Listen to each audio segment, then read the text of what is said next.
নমস্কার, আমি সর্বাণী। আমার বই পড়ুন বইকে ভালোবাসুন চ্যানেলে সবাইকে স্বাগত জানিয়ে আজ আমি পদ্মজা উপন্যাসের দ্বিতীয় পর্ব পড়ে শোনাচ্ছি। শুনতে থাকুন। পদ্মজা। বাড়িটি মোড়ল বাড়ি নামে পরিচিত। পদ্মজার দাদার নাম ছিল মিয়াফর মোড়ল।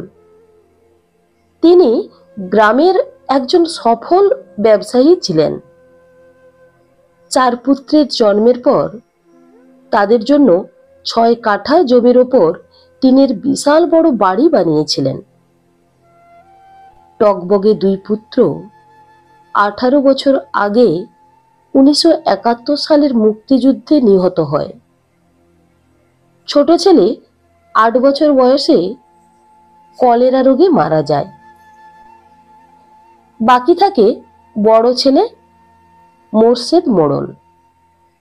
বর্তমানে এই বাড়ির উত্তরাধিকার মোর্শেদ, যদিও তিনি সবসময় বাড়িতে থাকেন না।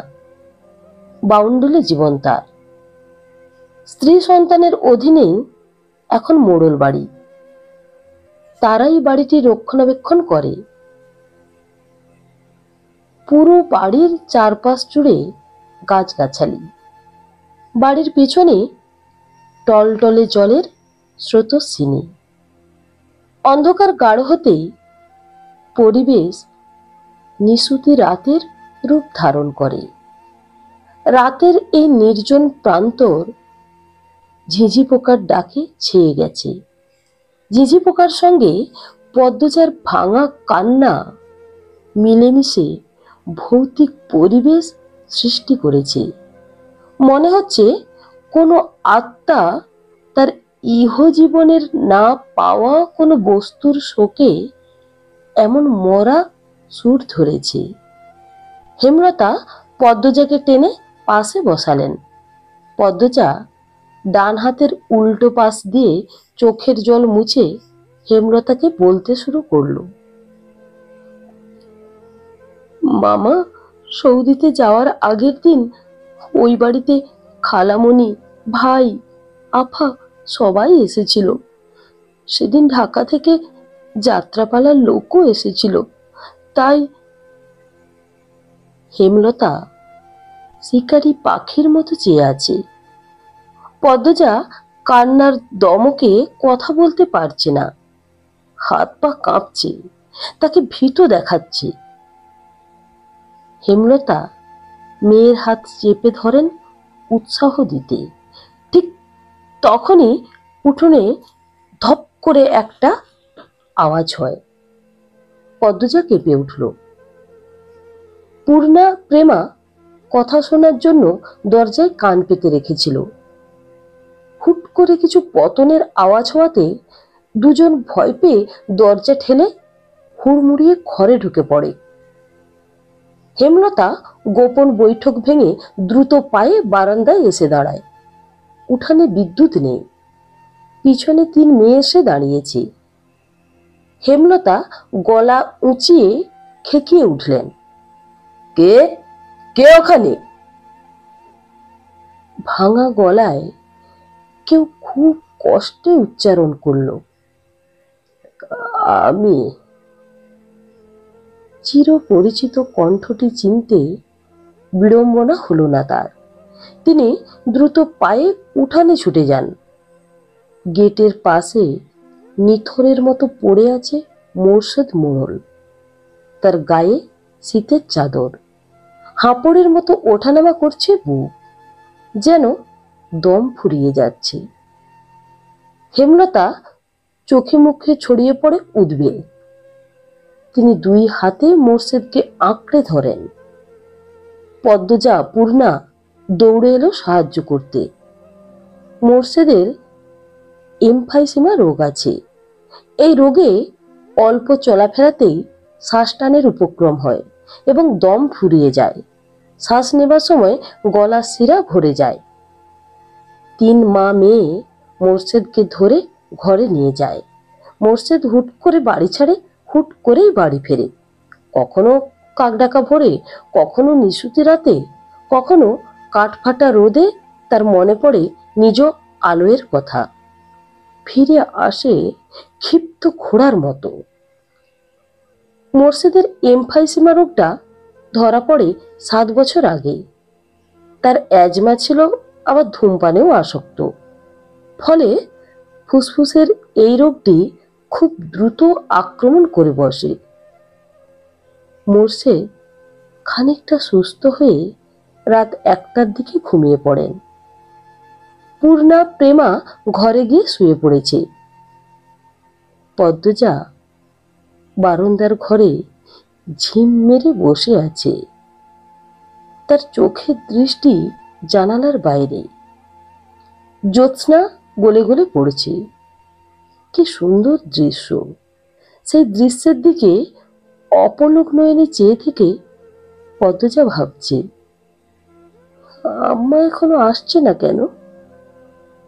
সে আজ সব বলতে চায়, হৃদয়ের ক্ষত বয়ে বেড়ানো যাচ্ছে না। কিছুক্ষণের মধ্যে দরজার পাশে এসে দাঁড়ান হেমলতা।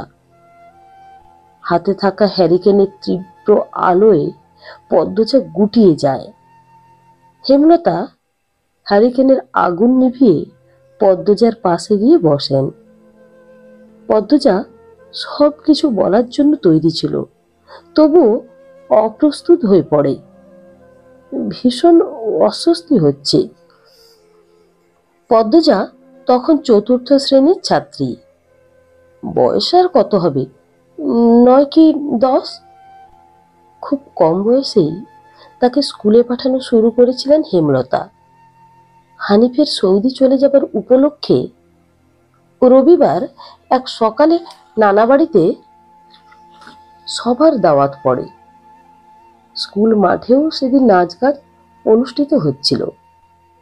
দুপুরের দিকে বাড়ির সবাই সেখানে চলে যায়। বাড়িতে রয়ে যায় শুধু পদ্মজা, পদ্মজার বৃদ্ধ নানা আর হানি। পদ্মজা ঘুমিয়েছিল, তাই বাকিদের সঙ্গে যেতে পারেনি। যখন ঘুম ভাঙল, আবিষ্কার করলো বাড়িতে কেউ নেই।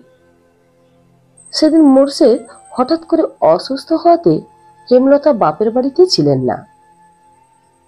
বাড়ি থেকে বের হওয়ার উপক্রম হতেই কানে আসে হানিফের ডাক, পদ্ম নাকি? পদ্মজা মিষ্টি করে হেসে মাথা নাড়ায়। হানিফের লোলুপ দৃষ্টি তখন পদ্মজা সারা শরীর ঘুরে বেড়াচ্ছে। ওইটুকু মেয়ের ফর্সা চামড়া বিকৃত মস্তিষ্কের হানিফকে বড্ড টানে, উপেক্ষা করতে পারে না। মিষ্টি সুরে হানিফ বলল, আয়, আমার ঘরে আয়। সহজ সরল শিশুসুলভ পদ্মজা মামার ডাকে সাড়া দেয়। সে শুনেছে মামা ভাগ্নে যেখানে, আপদ নেই সেখানে। অথচ সেদিন সে মামাকেই ঘোর বিপদ হিসাবে জানল।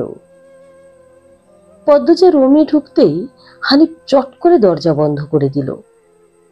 তার অদ্ভুত চাহনি আর দরজা লাগানোর গতি দেখে পদ্মজার মন কেমন করে ওঠে। হানিফ কুৎসিত অঙ্গভঙ্গি করতে থাকে। পদ্মজার দেখতে খুব খারাপ লাগছে, গা ঝিমঝিম করছে, ভয় হচ্ছে। হানিফ বিছানায় বসে পদ্মজাকে কাছে ডাকে, এদিকে আয়, তোর লগে গল্প করি। পদ্মজা কাছে যেতে সংকোচ বোধ করছে। হানিফ পদ্মজার ডান হাত ধরে টেনে কোলে বসায়। পদ্মজার বাহুতে গভীরভাবে স্পর্শ করে বলে, তুই জানস তুই যে সবার থাইকা বেশি সুন্দর। হানিফের প্রশ্ন পদ্মজার কানে ঢুকেনি। সে মোচড়াতে থাকে কোল থেকে নামার জন্য। আপত্তিকর স্পর্শগুলো পদ্মজাকে খারাপ অনুভূতি দিচ্ছে। তার কান্না পাচ্ছে, মাথা ভন ভন করছে। হানিফের কলার জোর বাড়িয়ে মিষ্টি করে বলছে, মোচড়াস কেন রে ছেড়ি, শান্তি মতো বইয়া থাক, মামা মেলা থাইকা সাজনের জিনিস কিনা দিব। হানিফ দুই হাতে শক্ত করে ধরে রেখেছে পদ্মজাকে। পদ্মজা কিছুতেই কোল থেকে নামতে পারছে না। সে কাঁদো কাঁদো হয়ে বলল, মামা আমি চলে যাব। কই যাবি, মামার ধারে থাক, বলল হানিফ। হানিফের শক্তপোক্ত হাতের স্পর্শগুলো শুধু অস্বস্তি দিচ্ছে না, স্পর্শকাতর জায়গাগুলো ব্যথায় বিষিয়ে তুলছে। পদ্মজা কান্না আটকে রাখতে পারল না, হঠাৎ কেঁদে উঠল, বলল, ব্যথা পাচ্ছি মামা, বাড়ি যাব আমি। হানিফ হাতের বাঁধন নরম করে আদুরে গলায় বলল, আচ্ছা আর ব্যথা দিতাম না, কান্দিস না। বাঁধন হালকা হতেই পদ্মজা কোল থেকে নেমে পড়ে। হানিফকে তার আজরাইলের মতো লাগছে।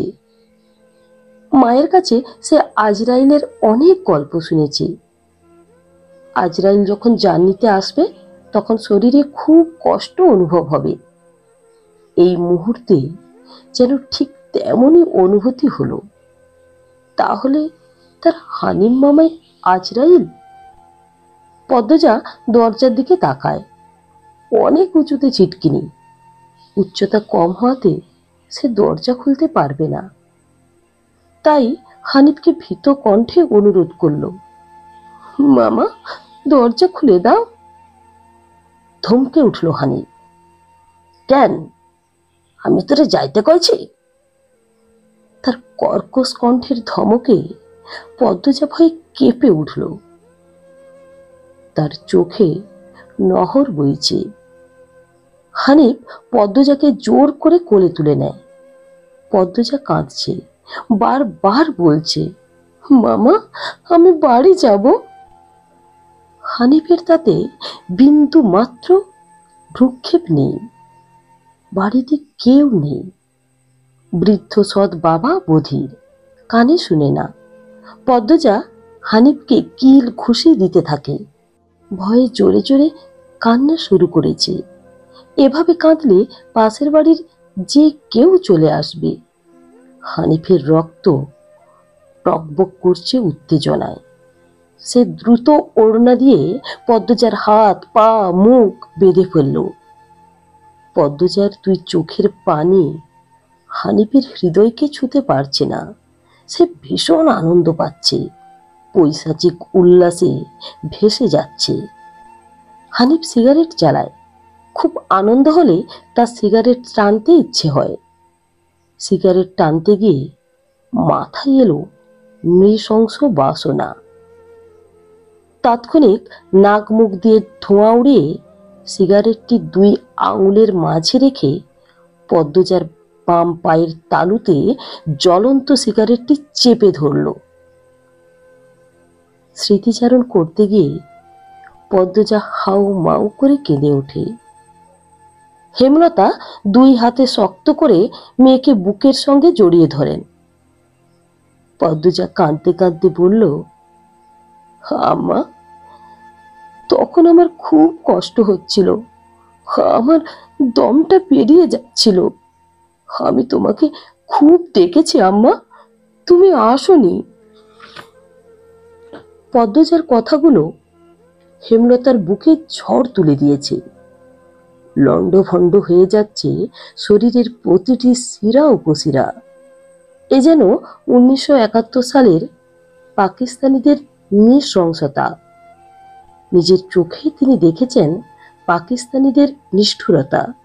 হানিফ আর তার দেখা অত্যাচারী পাকিস্তানিদের মধ্যে কোনো তফাৎ নেই। হেমলতা নির্বাক, বাকরুদ্ধ। শুধু অনুভব হচ্ছে তার বুকে পড়ে আদরের পদ্মজা হাউ মাউ করে কাঁদছে। হেমলতার সর্বাঙ্গ জ্বলছে। হানিফকে ক্ষতবিক্ষত করে দিতে হাত নিষ্পিস করছে। সেদিন একটুর জন্য পদ্মজা ধর্ষিতা হয়নি। পোড়াস্থানের যন্ত্রণা আর মানসিক চাপ সহ্য করতে না পেরে চৈতন্য হারায়। তখনই বাড়িতে সবাই ফিরে আসে। বাকিটুকু আর পদ্মজাকে বলতে হয়নি। হেমলতা জানেন পদ্মজার গা কাঁপিয়ে জ্বর এসেছিল সেদিন। 21 দিন বিছানায় ছিল। ততদিনে হানিফ দেশ ছেড়ে চলে যায়। পদ্মজা ভয়ে লজ্জায় ঘটনাটি কাউকে বলেনি। পায়ের পোড়া দাগ দেখে যখন হেমলতা প্রশ্ন করেছিল, পা এমন ভাবে পুড়ল কি করে, পদ্মজা সহজভাবে জবাব দিয়েছিল, চুলার কাছে গিয়েছিলাম, লাকড়ি রাখায় পা লেগে পুড়ে গেছি। কথাটা পদ্মজা সাজিয়েই রেখেছিল, সঙ্গে অনেক যুক্তি। তাই মিথ্যে বলতে একটুও কাঁপেনি। পুরো ঘটনাটা পদ্মজার বুকে দগদগে ক্ষত হয়ে রয়ে যায়। এই 6 বছরে লুকিয়ে কতবার কেঁদেছে সে। মনে হলে চুপ করে কোথাও বসে থাকে। হেমলতা মেয়ের নিশ্চুপতা দেখে মাথা ঘামায়নি কখনো। পদ্মজা ছোট থেকেই চুপচাপ ছিল, কিন্তু আজ হেমলতার খুব আফসোস হচ্ছে, নিজেকে অপরাধী মনে হচ্ছে। তিনি ভেবেছিলেন তার 3টা মেয়ে তার কাছে খোলা বইয়ের মতো, চাইলেই পড়া যায়। পদ্মজাকে বাড়ির পেছনের নদীর বুক দিয়ে তর তর করে বয়ে যাওয়া স্বচ্ছ টলটলে পানির মতো মনে হতো, যার জীবনে অস্বচ্ছ বলতে কিছু নেই, সবই সাদামাটা সহজ সরল। অথচ পদ্মজার জীবনে কত বড় দাগ জ্বলজ্বল করে জ্বলছে, কত বড় ঘটনা লুকিয়েছিল। মেয়েরা কথা লুকিয়ে রাখার সীমাহীন ক্ষমতা নিয়ে জন্মায়। কথাটি নিজের মেয়েদের ক্ষেত্রে মাথায় আসেনি। অনেকক্ষণ মায়ের বুকে থাকার পর পদ্মজা শান্ত হয়। তখন হেমলতা ধীর কণ্ঠে বললেন, পাটা দেখি।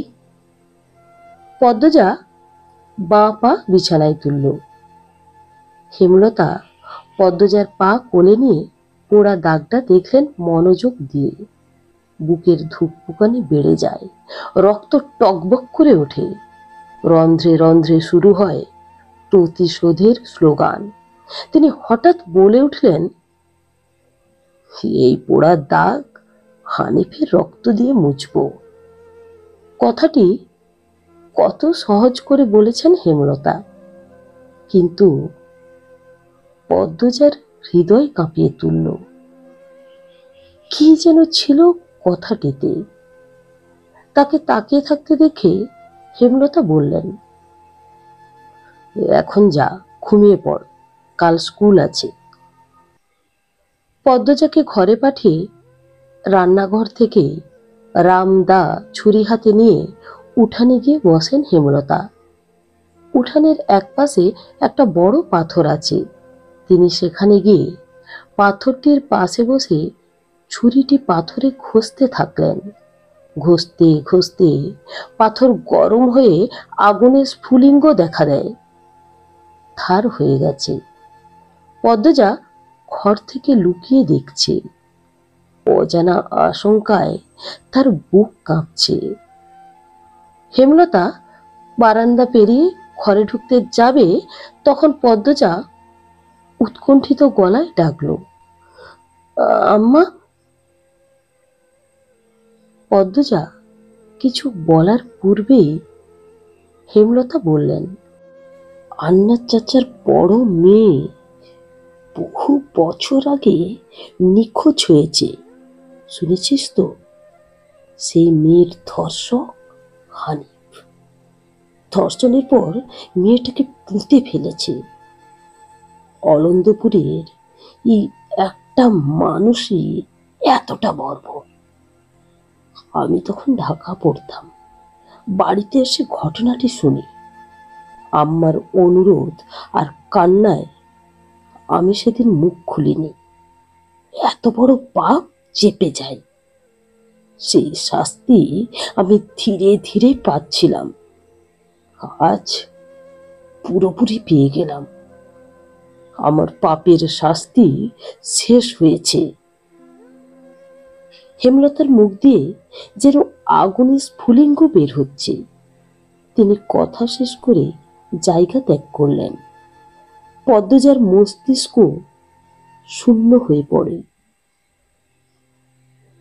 বন্ধুরা, পদ্মজা উপন্যাসের দ্বিতীয় পর্বটি এখানে শেষ করলাম। পরবর্তী পর্ব আবার কাল ঠিক সন্ধ্যে ৬টায়।